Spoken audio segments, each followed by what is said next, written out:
గౌరవ సీనియర్ శాసనసభ్యులు హరీష్ రావు గారు ప్రస్తావన చేసిన అంశాలన్నిటిని కూడా నోట్ చేసుకున్నాం అధ్యక్ష.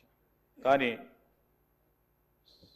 సభ దృష్టికి కొన్ని విషయాలు ఈరోజు హరీష్ రావు గారు వారి పార్టీకి సంబంధించి ఉద్యోగస్తుల గురించి వారి సంక్షేమం గురించి మాట్లాడుతున్నారంటే ఏ విధంగా ఉందంటే దయ్యాలు వేదాలు వలికినట్టు ఉంది అధ్యక్ష.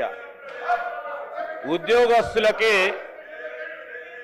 ప్రతి నెల వారి జీతభత్యాలకు సంబంధించి 20 తారీఖు వరకు జీతాలు ఇయ్యలేని పరిస్థితుల్లో వారి ప్రభుత్వం నడిపారు.